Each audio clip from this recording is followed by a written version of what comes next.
Hello everyone, for today we're going to talk about the functions and parameters with constructors and destructors sa pamamagitan ng code. So samahan nyo ako, tara! So syempre bago tayo makapag-output sa ating console, kailangan natin itong assign register na nag-aalaw sa atin na gumamit ng cout para mag-print sa screen. So para hindi na rin natin kailangan gamitin ng std cout sa bawat print statement, kaya idadagdag natin ang using namespace std. At ang susunod naman ay ang class basketball braces private colon string player semicolon at ang ating endpoints semicolon. So dito naman gumagawa tayo ng class na basketball na merong dalawang variables. Ito ay yung player at ang points. Yung player is para sa pangalan, points is para sa score. At ang susunod ay ang public basketball string p, players equals to p, points equals to 0. Then yung ating cout. Ito yung nade-declare ng pangalan ng player, and then yung points is isa-set niya sa points na 0. Then ito yung mapiprint na input sa ating output. Halimbawa na lang is yung player Jordan as join the game.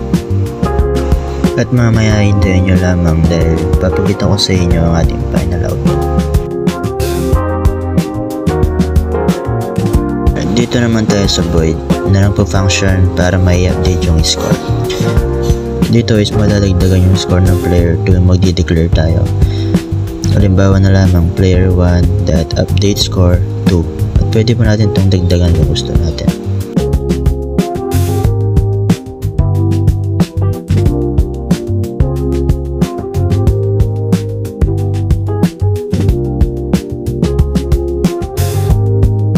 Susunod ay ating function para may pakita ang score.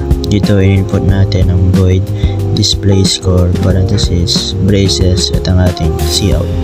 So ginagamit itong function na ito para malaman natin kung ilan na nga ba yung total points ng ating player na nilagay.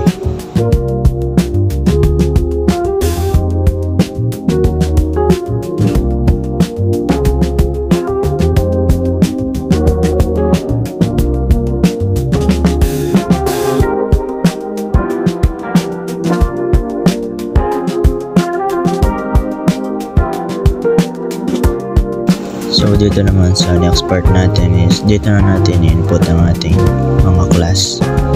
So dito na gumagawa tayo ng simpleng class na may constructor at destructor na.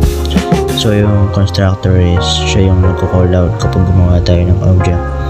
And then yung destructor naman is siya yung nagko-call out kapag natapos na yung object.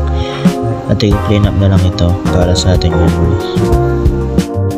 Tandaan nyo lamang yung constructor at ang destructor, yes, and sundan nyo lamang yung ginagawa ko dito sa video na ito.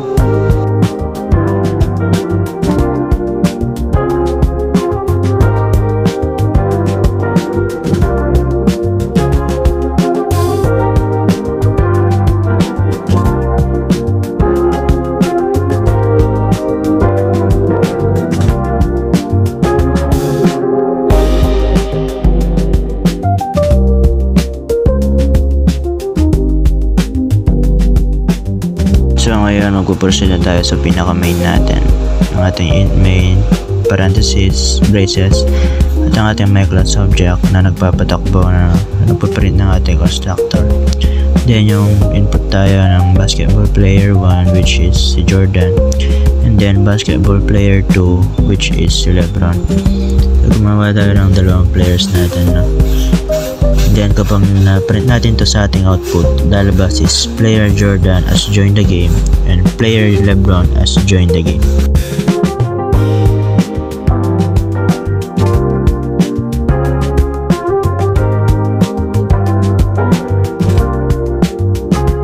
So dito is input na natin yung score ng bawat member na nilagay natin.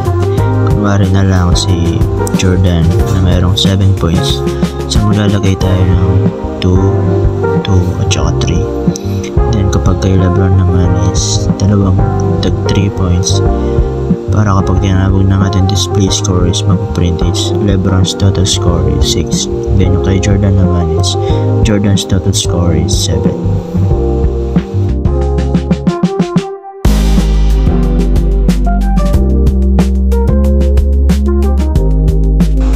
kailangan natin ilagay itong player 1 that displays score at player 2 that displays score para maipakita nila yung score ng dalawang member. At dito magsisi-out na tayo ng the greatest of all time para kasama siya mamaya sa lalabas sa ating output.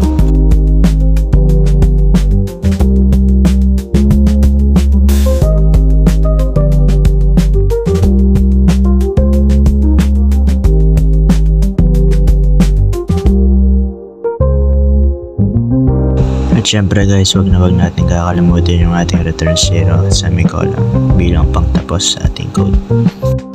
So syempre katapos natin, i-double check natin yung code natin kung tama ba o mamali.